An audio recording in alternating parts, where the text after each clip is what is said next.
to ComfortTV.channel news, bringing you verified and balanced news from Nigeria and around the world. My name is Faith Kevin. Thank you for joining us again this evening.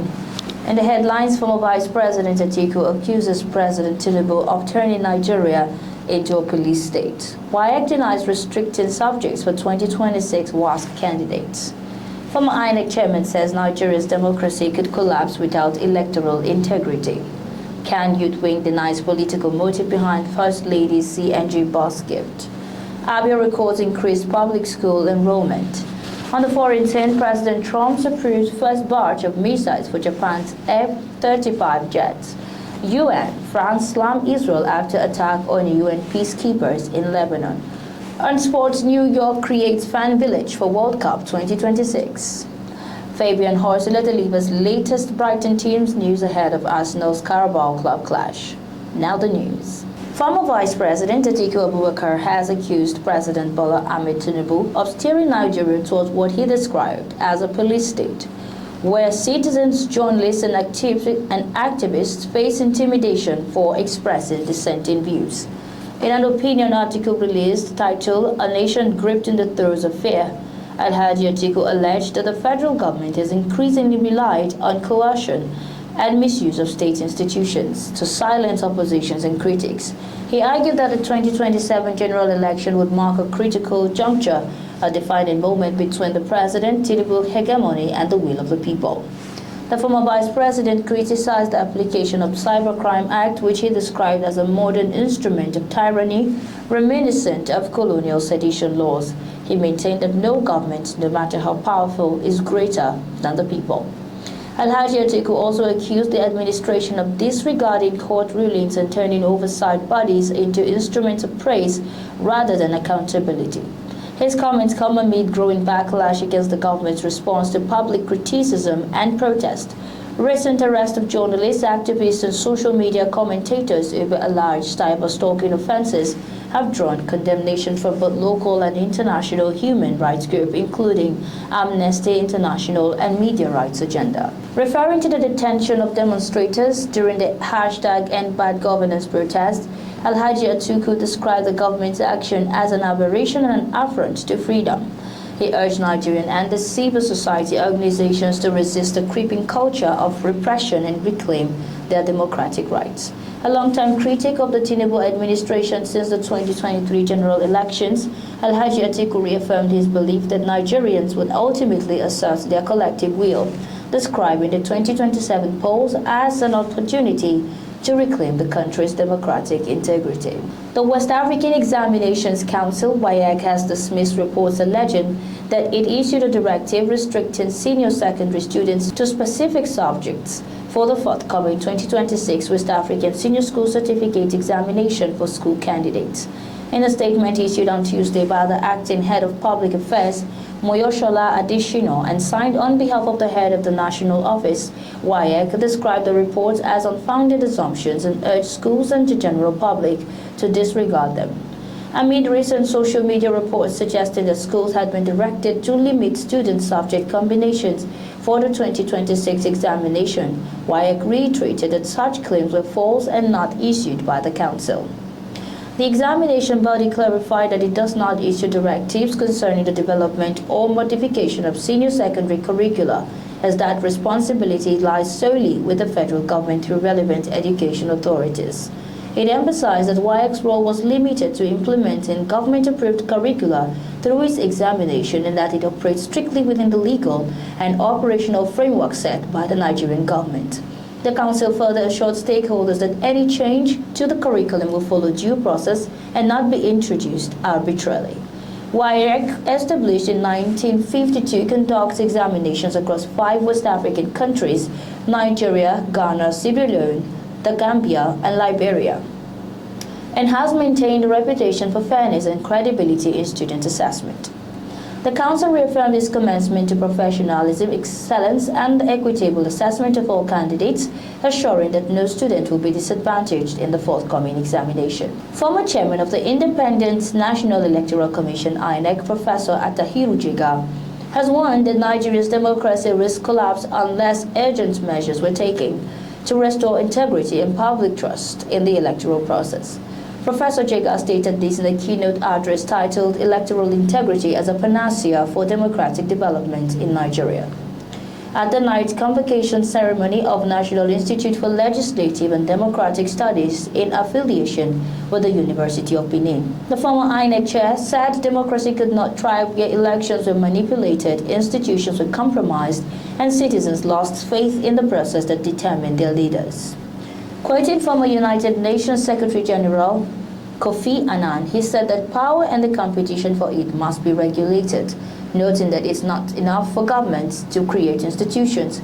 Politicians must also respect and safeguard the independence and professionalism of election officials, judges, and courts. Jega, who oversaw the 2011 and 2015 elections, stated that periodic elections alone did not make a democracy. He warned that when politicians manipulate the process, the outcome inevitably produces unresponsive leaders who would fail to deliver good governance. The youth wing of the Christian Association of Nigeria, YOWICAN, has dismissed claims that the donation of 7 hybrid CNG 18-seater buses by the First Lady Senator Oluremi Tinubu was politically motivated or tied to the 2027 general elections. YOWICAN National Chairman Ambassador Bello Sochukwu Michael Enwere made the clarification during the group's national convention and the formal presentation of the hybrid buses held at the National Christian Center, Abuja. The event drew Christian leaders and youth representatives from across Nigeria's 6 geopolitical zones and featured goodwill messages from the president of the Christian Association of Nigeria, CAN, Archbishop Daniel Oko, represented by the General Secretary, Apostle Professor Samson Fatokun, as well as the National Chaplain, Reverend Ini Upoho. Ambassador Enwere explained that the First Lady's gesture was purely an act of support for evangelism, youth empowerment, and community development across the country. According to him, the 7 buses, 1 for the National Secretariat and 6 for zonal offices, will enhance the mobility and mission work of Christian youths nationwide. While commending the First Lady's benevolence and vision, Ambassador Enwere also used the occasion to draw attention to the spate of killing targeting Christians in parts of northern Nigeria.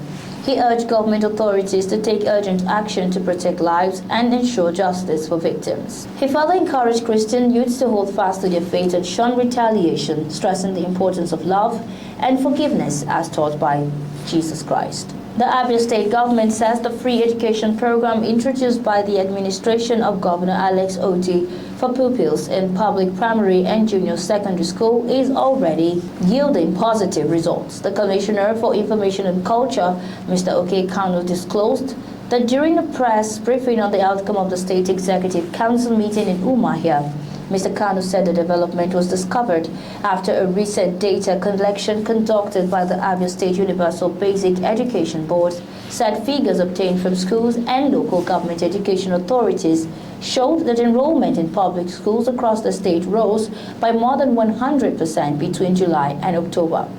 He described the development as an indication of growing public confidence in the state's education reforms. The Commissioner said the government was committed to sustaining the gains recorded in the sector, noting that the reforms were designed to restore the standard and quality of public education. Mr. Kanu also announced that Governor Oti would inaugurate the newly completed Umuene Court Building Complex in Isialangwa South Local Government Area. He said the project was part of the present administration's justice sector reforms, which include the construction of 17 new courthouses across the state, 1 in each local government area. He further said that in November, the governor will launch the contributory pension scheme for Abia workers, marking a new phase in the administration's efforts to reform the civil service and prioritize workers' welfare. He promised that with the new pension scheme, issued of delayed or unpaid pensions will be a thing of the past. In Abia, Mr. Kanu reiterated that under the current administration, workers receive their salaries and pensions promptly on the 28th of every month. The Commissioner also used the occasion to caution motorists to strictly adhere to traffic regulations, especially as the year draws to a close. He said the Ministry of Transport, in collaboration with the Federal Road Safety Corps, has launched a new road safety campaign tagged Road Safety, a Shared Responsibility, a Drive to Arrive. On to the foreign news. U.S. President Donald Trump announced on Tuesday that he has approved the first batch of missiles to be delivered to Japan's self-defense forces for their F-35 fighter jets. President Trump announced that the missiles would arrive ahead of schedule, noting that they were expected within the week. He underscores U.S. military dominance, declaring that the country was committed to winning any future conflicts decisively and strengthening its defense capabilities. The president highlighted America's unmatched naval power and advanced weaponry, stating that no other nation could rival the quality of its military equipment, ammunition, weapons, missiles, and aircraft. He added that the U.S. military would soon be stronger and more powerful than ever. Following Trump's address, Prime Minister Atiku pledged that Japan would proactively contribute to peace and stability across the Asia-Pacific region. Speaking from the aircraft carrier where both leaders met the troops, she described it as a symbol of freedom and peace in the region. Acknowledging the unprecedented and severe security challenges in the region, she vowed that Tokyo would strengthen its defense capabilities with determination and concrete action. She described Japan's alliance with the United States as its greatest partnership and promised to elevate it to even greater heights. Still on the foreign scene, the UN nations and France have condemned Israel's fire near UN peacekeeping troops in southern Lebanon, following a weekend incident in which peacekeepers neutralized an Israeli reconnaissance drone. U.S. spokesperson Stephen Dujarric said the organization was deeply concerned after an Israeli drone reportedly dropped a grenade near a UN interim force in Lebanon, UNIFIL patrol. Before an Israeli tank fired towards the peacekeepers in Kila, no casualties or damages were reported. UNIFIL says its troops has taken defensive countermeasures after an Israeli drone flew aggressively over their patrol, describing the incident as a violation of the safety and security of peacekeepers carrying out UN-mandated operations. According to a French diplomatic source, the peacekeepers involved with France's foreign ministry condemned the Israeli fire, noting that similar incidents had occurred earlier in October. The Israeli military acknowledged that an intelligence-gathering drone had been brought down in the area, suggesting that UNIFIL troops had deliberately fired at it, though it claimed the drone posed no threat. Onto the world of sports, New York City is set to become a major hub of World Cup excitement next summer as the Rockefeller Center transforms into a football-themed fan village from July 4 to 19, 2026.